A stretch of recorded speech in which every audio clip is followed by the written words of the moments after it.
هاي، صباح الخير او مساء الخير ايا كان الوقت اللي بتسمعوني فيه. فيديو جديد في سلسلة الأنوثة المظلمة. والفيديو النهاردة لذيذ شوية، هنتكلم فيه عن 5 فوائد هتحصل لك لو فعلتي الدارك فيمينين انرجي بتاعتك. فيلا بينا.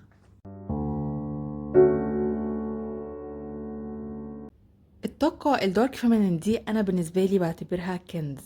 كنز حرفيا، هي كنز لو فعلا فهمتي أهميتها وقوتها وجسدتيها بالطريقة المظبوطة الصح في الأوقات المظبوطة الصح، هتعرفي تستفيدي أقصى استفادة ممكنة منها. وبعض من الاستفادات اللي هقولها لك النهارده في الفيديو، هنتكلم النهارده عن 5 بس منها. في غير الفوائد دي حاجات تانية كتيرة، انت لو تعمقتي في السيرش وتعمقتي في تجسيد الطاقة دي هتعرفيها وتفهميها لوحدك. بس خلينا نتكلم عن أهم 5 حاجات هتحصل لك لو فعلتي الدارك فيمينين انرجي بتاعتك. اول حاجه، طاقه الدارك فيمينين انرجي هتجسد لك اهدافك. الطاقه دي تعتبر نوع من انواع الخيمياء. الناس المتعمقه في السبيريتشواليتي والروحانيه هتفهم يعني ايه خيمياء. خيمياء هي حاجه شبه قانون الجذب، مش شبه، هي فعلا نوع من انواع تجسيد قانون الجذب. تخيلي كده ان اللي انت عايزاه بيتجسد لك في اللحظه اللي انت عايزاها. تخيلي بقى ان الطاقه دي جواكي وانتي اللي مختاره ان انتي ما تجسديهاش، انتي اللي مش واخده بالك منها ومش بتجسديها. خيالي قوه عظيمه زي كده تبقى جواكي، ربنا حطها فيكي وانتي مش مدركه. عارفين انتوا الستات اللي الرجاله بتاعتهم بيجروا علشان يفتحوا لهم باب العربيه، او مثلا لو ست الشوز رباط الشوز بتاعها اتفك مثلا، فتلاقي جوزها بيوطي يربط لها الشوز، او يفاجئها مثلا بورد بشوكولاته كده من غير مناسبه. الرجاله دي ستاتهم اساتذه في الدارك فيمينين انرجي، هم جسدوا الطاقه مظبوط قوي قوي لدرجه ان هم يعني بصوا شوفوا رجالتهم بقوا عاملين ازاي. لو فهمتي الطاقه دي وجسدتيها بطريقه صح وتناغمتي معاها بطريقه مظبوطه، انت هتبقي كده على طريق التجلي وطريق تحقيق اهدافك باذن الله. تاني فايده، هتبقي كرييتيف وترانسفورميشنال كده ومتجدده. الدارك فيمينين انرجي دي طاقه تحول وتغير، زي ما اتكلمنا في الفيديو اللي شرحت فيه اصل المصطلح ده وجه منين. قلنا في الفيديو ده ان الطاقه دي طاقه البيرث والريبيرث، يعني الولاده من جديد، طاقه التجدد والحياه، الحاجه اللي بتظهر من العدم او بتطلع من الرماد. السايكل دي، الديث والبيرث والريبيرث، دي كلها سايكل موجوده ومحطوطه فينا متجسده في البيريود المينستيريال بيريود بتاعتنا اللي هي دوره حياه اساسا جواكي. فانت الطاقه دي محطوطه فيكي، تقدري تستخدميها في ان انت تبقي متجدده ومتغيره. والطاقه دي كمان، طاقه التغيير دي هتساعدك قوي قوي في الموف اون. سبتي وظيفه، سبتي مكان، سبتي شغل، سبتي علاقه، ايا كانت هي ايه، لو انت مجسده ومفعله الطاقه الدارك دي صح، هتلاقيكي بسهوله تجاوزتي الموضوع ودخلتي في مرحله جديده فريش. كمان علشان انت عندك قوه التحول والتغير دي، فانت هيبقى سهل بالنسبه لك اصلا ان انت اللي تمشي وتسيبي الحاجه اللي مش عاجباكي. لو لقيتي ان حاجه، علاقه او شغل او ايا كان، مش مناسبه ليكي ومش مناسبه لمعاييرك، سيبيها بكل سهوله وهتمشي وهتموفي اون يعني بسرعه الصاروخ، لان انت مجسده ومفعله طاقه التغير والتجديد اللي جواكي دي.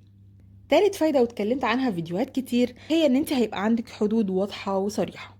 طاقة الدارك فيمينين انرجي طاقة واضحة وصريحة وحاسمة وحازمة، وطاقة قوية وجريئة، بتديك الجرأة والشجاعة ان انت تحطي معاييرك وتحطي ستاندرز ليكي خاصة بيكي، واضحة وصريحة لكل الناس حواليك. وبتديكي كمان الجرأة والشجاعة ان لو حد تخطى حدودك دي بتعرفي تتعاملي معاه كويس جدا. رابع فايدة، وفايدة هتعجبكم قوي، هي ان الطاقة الدارك بتساعدك ان انت تجذبي راجل هايلي ماسكولين. يعني ايه؟ يعني راجل عنده طاقة ذكورية عالية. الرجالة اللي عندها طاقة ذكورية عالية بتنجذب للستات اللي عندها طاقة أنثوية عالية، حاجة مفهومة وبديهية جدا. الطاقة الأنثوية العالية دي ممكن تبقي انت بتجسديها عن طريق اللايت أو عن طريق الدارك. لو جسدتيها عن طريق اللايت فيمينين، هتفعلي جوه الراجل ده حب انه يحميكي وانه يخاف عليكي ويحس ان انت طفلة وعايز يحميكي من الدنيا وكل المشاعر الحلوة اللطيفة دي.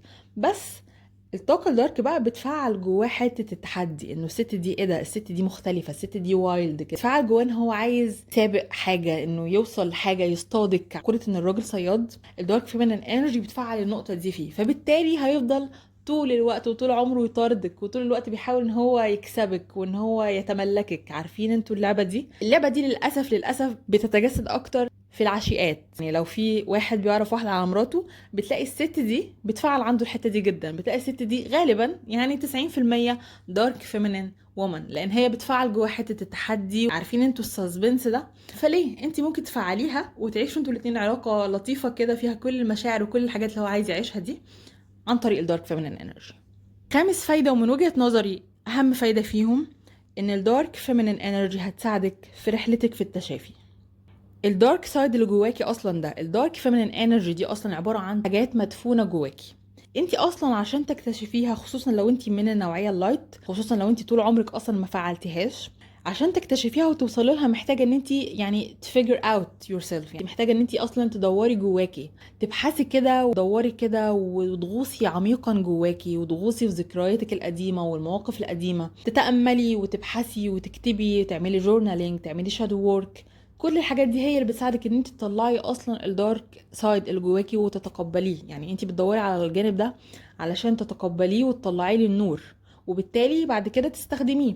فانت في رحلتك دي هتكتشفي حاجات عن نفسك انت ما كنتيش تعرفيها قبل كده، هتكتشفي مواقف وترومات وصدمات انت اصلا ممكن يبقى ما كانش يعني ما كنتيش واخده بالك اصلا ان هي تروما. يعني انت في بالك ان هو موقف وعدى، بس خزن جواكي مشاعر مكبوته رهيبه مستنيه بس ان هي تطلع وتنفجر للسطح. فانت عشان تكتشفي كل الحاجات دي بتاخدي رحله كده عميقه مع نفسك. الموضوع مش سهل، الموضوع مش يوم وليله يا جماعه، خصوصا البنات اللي طول عمرها بتكبت الجانب ده من روحها. الموضوع هياخد منك بحث وتدوير وسيرش ومعلومات. رحله هي رحله من التشافي. بس في نهايه الرحله دي انت بتبقي انسانه مختلفه، بيبقى انسان عندك وعي وادراك كاملين كده، ونظره اللي هي البيرد سايد. انت شايفه الامور من فوق، شايفه انت كنت فين وبقيتي فين، شايفه ان انت المفروض تتوازني، شايفه ان الجانب الدارك ده من نفسك انت المفروض تتقبليه وتحبيه زي ما هو. فبتتحولي الانسانه فعلا عندها تقبل وعندها حب لذاتها رهيب، وحرفيا بتبقي انسانه تانية، بتبقي فعلا انسانه تانية. ومعظم الستات اللي مروا بالرحله دي، سواء بوعي منهم ان هم بيدوروا عن الدارك فيمينين انرجي او من غير وعي، بيوصلوا لفيرجن تانية مختلفة خالص عن نفسهم، بيتحولوا فعلا لستات تانية. وده هتكلم عنه فيديو منفصل، ازاي تعملي ري انفنشن لنفسك، ازاي تعيدي ابتكار نفسك، ازاي تعيدي ابتكار شخصيتك المدفونة الحقيقية اللي هي اصلا الحقيقة بتاعتك بس مدفونة جوه وانتي مش عارفة. كل ده هيساعدك في الدارك فيمينين انرجي. دي كانت بعض الفوائد اللي ممكن تعود عليكي لو فعلتي طاقة الدارك فيمينين انرجي بتاعتك. استمري في البحث، استمري في التشافي، دوري واقري وابحثي وتعلمي وفرغي الطاقات اللي جواكي، وعيشي الحياة من قلبك، وعيشي مشاعرك من قلبك. وفي الطريق بإذن الله هتوصلي للي انت عايزاه بالطاقة اللي المفروض تبقى عليها. بس كده، احبكم كلكم واشوفكم في الفيديو الجاي. باي باي.